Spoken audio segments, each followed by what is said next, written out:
In the midst of all the bad news of today, we've got some good news for you. Revival is underway in the Amazon rainforest. Thousands of evangelical churches are flourishing. In the first 6 months of this year, 14,500 people were baptized. George Thomas brings us this exclusive report from Brazil's northwest Amazon region.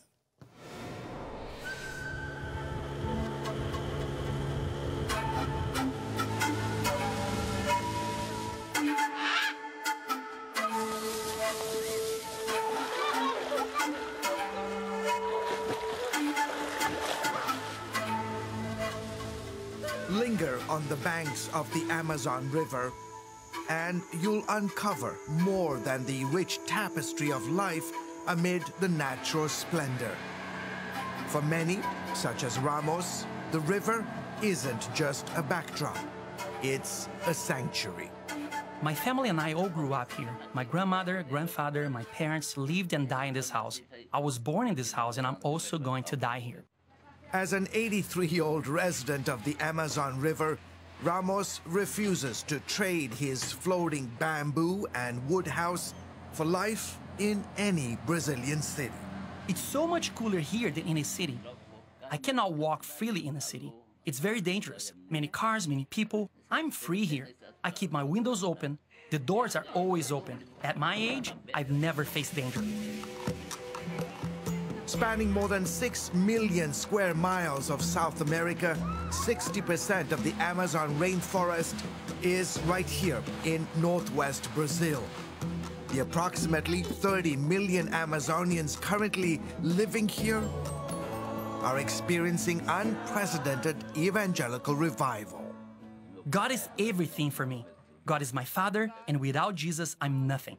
Ramos epitomizes this spiritual shift. Growing up Catholic, he remembers when the faith dominated his riverside community. Not anymore. The Amazon River here in the northern part of Brazil is filled with hundreds of these small tributaries that, in essence, snake through the jungle. And over the many years, evangelical Christians have been traversing these waters in an attempt to bring the good news of Jesus Christ to the Amazonian people. Those early days were definitely much more difficult than today. Josue Bengston has spent decades traversing the river's intricate network. First as missionary, then as pastor, spreading the evangelical message. Back when we started evangelizing in this region, we had just a few workers, and in some municipalities, pastors had to walk 10 to 15 kilometers to open a congregation.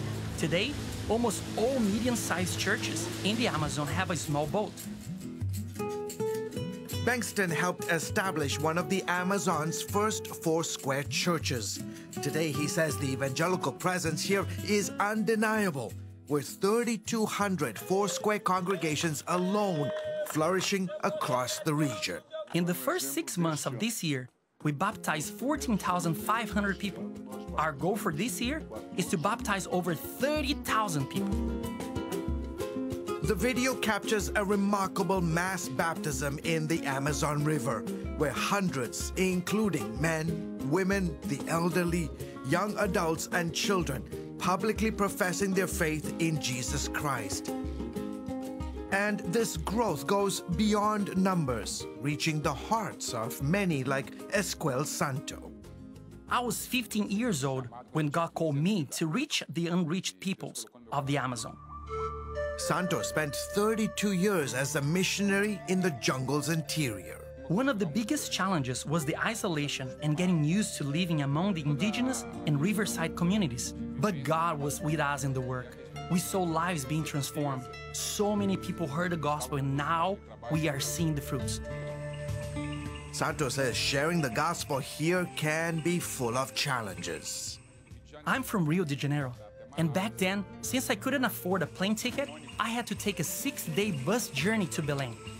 From there, I went by boat for another 6 days to the outskirts of the Amazon basin. Once I got there, it took at least 15 days by canoe, not a motorized boat, to paddle up the Solimões River and the Purus River until we reached the remote communities where we worked. Sometimes, it would take 35 days just to get to these remote areas. Jose Alves, a leading Brazilian sociologist, says evangelical churches here benefit from long-term pastors or missionaries like Santo who foster deep community ties and growth. The Catholic Church has a lot of difficulty in training new priests, so it's very common to see Catholic churches in the Amazon, but not enough priests to lead the congregations. A priest goes once a month or once every semester to the Amazon and is often far from the community. Evangelicals, on the other hand, quickly train pastors who integrate in the community and for a long time. Today, small evangelical churches like this one are springing up in remote riverside communities. I think that the revival that we have been waiting for here in Brazil is happening in the Amazon. Brazilian senator and evangelical pastor Damares Regina Alves sees this movement as a miracle that's not only reshaping spiritual practices, but also fostering a sense of community and empowerment. For many years, people looked at the Amazon and only saw rivers and trees. Today, they are beginning to remember that there are people living there who need to be taken care of, need to hear the gospel, and whose lives need a transformation. The church is making this revolution happen. Evangelical Christians often must rely on small canoes or medium-sized boats to hold church services and other ministry activities as they reach remote regions. Meanwhile, church teams from Brazil's major cities send volunteers here to conduct educational, humanitarian, and medical missions. This outreach often helps introduce people to the gospel message. These pastors, missionaries, and many others laboring in this vast expanse believe the shift is more than just a change in religious practice.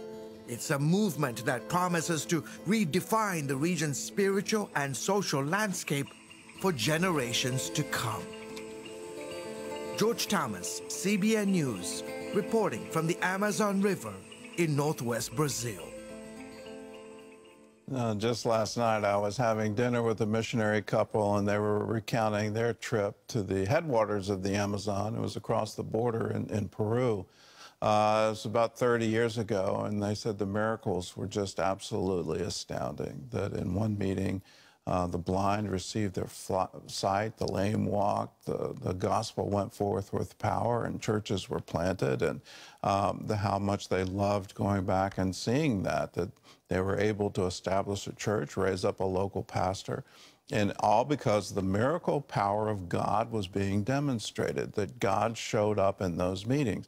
He caused his face to shine upon them, that heaven came down to earth, and miracles happen. It's happening all across the world.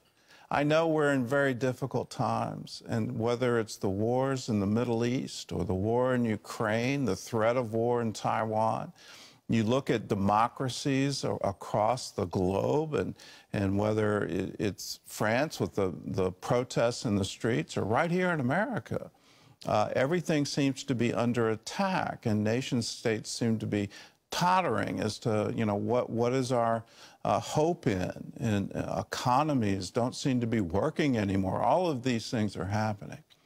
Well, at the same time, the church is in the middle of the greatest revival we have ever seen. More people are coming to faith in Jesus Christ today than ever in the history of the church. Let us not grow weary in doing good. We will reap a great harvest. Let's stay faithful to the King of Kings, not try to hide away. Let's let our light shine today, because the day is the day of harvest. Let's lift up our eyes. Let's see it. The fields are white. Let's get into this wonderful harvest field, because now is the time to bring people into the kingdom of God.